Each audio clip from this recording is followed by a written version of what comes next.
नमस्कार, मेरा नाम नावेद है और आप देख रहे हैं राष्ट्रीय वॉइस। देश में लोकसभा का चुनाव होना है, कुछ ही महीने शेष बचे हैं।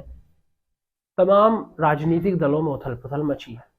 इस उथल पुथल में अगर कोई फंसा है तो वो है रालोद के मुखिया जयंत चौधरी। जी हाँ, जयंत चौधरी वो हैं जो चालाकी में चले तो थे लेकिन फंस चुके हैं। दरअसल जयंत चौधरी भारतीय जनता पार्टी में शामिल हुए थे। उन्होंने शर्तें रखी थी कि उन्हें राज्यसभा भेजा जाए। उन्होंने के उत्तर प्रदेश में 2 मंत्रालय मांगे थे और उसके बाद उन्होंने लोकसभा में 2 सीटें भी मांगी थी। हालांकि जयंत चौधरी इंडिया गठबंधन से अलग हो गए हैं, इसकी कोई औपचारिक घोषणा नहीं हुई है, लेकिन उनकी बातों से जिस प्रकार से वो तारीफ कर रहे हैं कि नरेंद्र मोदी में मुझे चौधरी चरण सिंह की छवि दिखती है, फिर उनका एक बयान आया कि वो कैसे मना करें। ये जितने भी चीजें हैं ये खाली जयंत चौधरी की तरफ से आई हैं। अभी तक भारतीय जनता पार्टी के किसी भी बड़े नेता की तरफ से या किसी भी नेता की तरफ से कोई टिप्पणी जयंत चौधरी को लेकर के नहीं आई है। बहरहाल समाजवादी पार्टी से जो जयंत चौधरी अलग हुए उसका मुख्य कारण था कि उन्हें मुजफ्फरनगर सीट चाहिए थी, क्योंकि वहां से उनके पिता चौधरी अजीत सिंह चुनाव लड़े थे।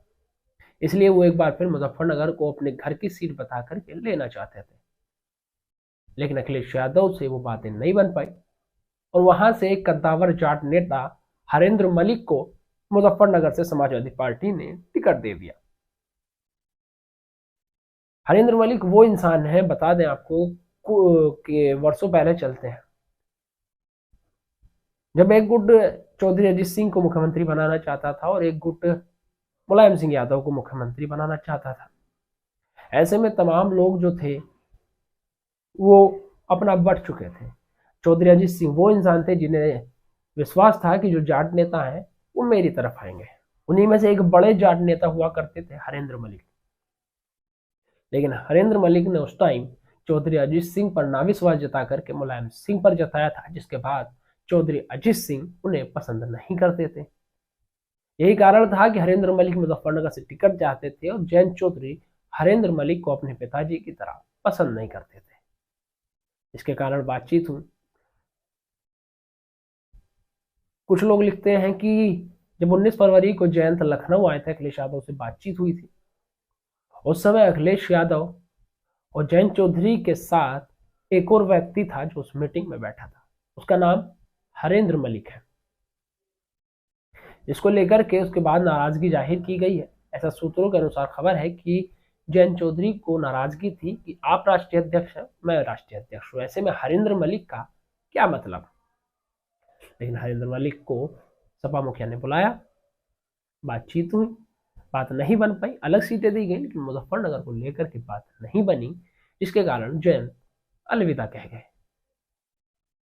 जयंत को भरोसा था कि भारतीय जनता पार्टी में जाऊंगा तो वहां पर मेरा सम्मान होगा, वहां पर जो है मुझे जो मैं मांगूंगा मेरी मांगे मानी जाएंगी। क्योंकि सितंबर से सुन रहे थे कि जयंत एनडीए में शामिल हो रहे हैं, अनुप्रिया पटेल इसके लिए मेहनत कर रही है, अपना दल एस की नेता है। लेकिन उस दौरान जयंत चौधरी का एक बयान आया था कि मैं चवन्नी नहीं हूं जो पलट जाऊंगा, लेकिन चवन्नी पलट गई। वो पलटी ऐसी कि वो किधर भी नहीं रहे। एक बात बताऊंगा, जब हम पहले क्रिकेट खेलते थे तो कभी कभी वो कर सिक्का उछालते थे, तो कुछ लोग क्या करते थे, जो बेईमानी का ना खड़ा कर देते सिक्का, ना इधर का ना इधर का। वो हाल जयंत चौधरी का हुआ है। भारतीय जनता पार्टी अभी कोई सहमति नहीं दे रही है कि ये हमारे साथ है कि नहीं है। जयंत चौधरी चाहते हैं कि उनकी मुलाकात नरेंद्र मोदी से हो, लेकिन समय नहीं मिल पा रहा है। भारतीय जनता पार्टी की कुछ कंडीशंस हैं जो मुझे अंदर से खबरें लगी हैं, हालांकि इसकी कोई पुष्टि नहीं कर रहा हूं मैं, लेकिन सूत्रों के अनुसार जो खबरें हैं, भारतीय जनता पार्टी ने कहा है कि हम आपको मंत्रालय देंगे। उन्होंने 2 जयंत चौधरी की तरफ से 2 मांगे गए हैं, लेकिन भारतीय जनता पार्टी 1 मंत्री देगी, वो भी जब जब राज्यसभा में जयंत के विधायक भारतीय जनता पार्टी के प्रत्याशी को वोट करेंगे, जिसमें 2 प्रत्याशी जो हैं, जो 2 विधायक हैं रालोद के, वो मुस्लिम है। ऐसे में उनके लिए एक बड़ा धर्म संकट है।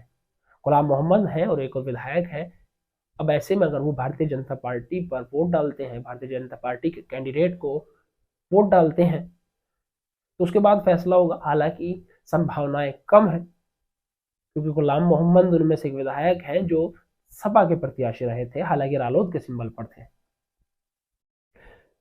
तो भारतीय जनता पार्टी ने डिमांड रख दी। दूसरी डिमांड भारतीय जनता पार्टी की है कि हम आपको बागपत दे देंगे, लेकिन शर्त यह है कि जयंत चौधरी खुद उस पर चुनाव लड़े। अगर वो जीतते हैं तो उनकी राज्यसभा खाली हो जाएगी, जिसमें उन्हीं के किसी, जिसको वो कहेंगे, चाहे चारू चौधरी उनकी पत्नी है, इस समय राजनीति में इंटरेस्ट दिखा रही हैं, जयंत चौधरी भी चाहते हैं कि उनकी बीवी राजनीति में आए, तो शायद चारू को भेज दें। तो ऐसे में एक बड़ा धर्म संकट जयंत चौधरी को लेकर के जयंत चौधरी के अंदर है।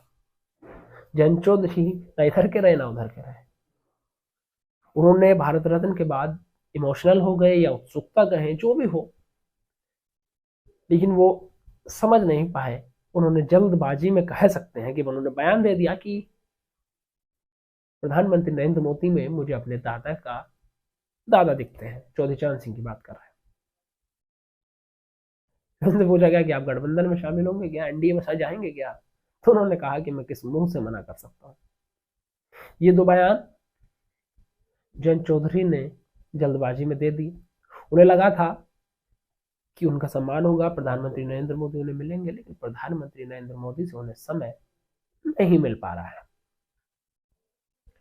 बहरहाल अब वो इंडिया में आने की कोशिश कर सकते हैं, लेकिन एनडीए से भी बातचीत जारी है।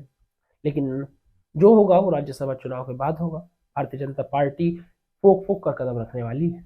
भारतीय जनता पार्टी उत्सुकता के साथ कोई भी काम नहीं करती, पूरे सोच समझ के, पूरे सूझबूझ के साथ एक विचार करके अपना फैसला सुनाती है। अब ऐसे में जयंत चौधरी ना इंडिया का हिस्सा है ना एनडीए का हिस्सा है। जयंत चौधरी के इस बयान के बाद जो किसान नेता थे, सत्यपाल मलिक हैं, राकेश टिकैत है, उन्होंने कहा कि जो किसानों के नहीं है साथ, उसका किसान भी साथ नहीं देगा। तो ऐसे में बहुत मुश्किल हो सकती है जयंत चौधरी के लिए। जयंत चौधरी ने जो ये कदम उठाया है, हालांकि जयंत चौधरी कहते हैं कि मैंने पूरा सोच समझ करके ये कदम उठाया है, लेकिन मुझे जितना अनुभव है, मुझे लगता है कि जयंत चौधरी ने जो है ये जल्दबाजी में कदम उठा लिया। बहरहाल अब कौन मंत्री बनेगा? जयंत के 7 विधायक, 9 विधायक है, तो उधर ओम प्रकाश राजभर भी तैयार है, ये लोग भी मंत्रालय मांगेंगे। दारा सिंह चौहान है, तमाम जो लोग हैं, अगर जयंत को मंत्रालय मिलता है तो ओम प्रकाश राजभर पीछे नहीं रहेंगे, दारा सिंह चौहान पीछे नहीं रहेंगे। कुछ और लोग हैं जो मंत्रालय मिलना है जिनको, वो लोग भी अपनी दावेदारी जोर तरीके से करेंगे। वैसे में जयंत चौधरी को भारतीय जनता पार्टी मंत्रालय देगी, राज्यसभा देगी, लोकसभा में कहां से टिकट देगी, क्योंकि मुजफ्फरनगर से तो भारतीय जनता पार्टी भी रालोद को चुनाव नहीं लड़ाएगी, जिसके कारण जयंत चौधरी काफी परेशान है। बहरहाल जल्दी भारतीय जनता पार्टी अपनी सूची जारी करेगी, लेकिन किसके पक्ष में ये मतदान करेंगे वो देखने वाली बात होगी। हाल ही में राज्यसभा का चुनाव होना है, जिसमें ये लोग मतदान करेंगे। रालोद के विधायक कहाँ जाते हैं, ये देखने वाली बात है। बहरहाल इंतजार है। ओम प्रकाश राजभर लंबे समय से इंतजार कर रहे हैं। जयंत चौधरी को इतनी जल्दी कुछ कैसे मिल सकता है? थोड़ा आराम करें, धैर्य रखें, सबर का फल मीठा होता है, और भारतीय जनता पार्टी में जो सबर करता है शायद फल ही ना मिलता हो, क्योंकि ओम प्रकाश राजभर हमारे सामने इसका उदाहरण है, दारा सिंह चौहान इसका उदाहरण है। बहरहाल क्या होगा क्या नहीं होगा ये तो आने वाला समय बताएगा। फिलहाल के लिए इतना ही। हमारे चैनल को सब्सक्राइब करें, मैं रोज एक किस्सा आपके साथ लेकर के आऊंगा। धन्यवाद।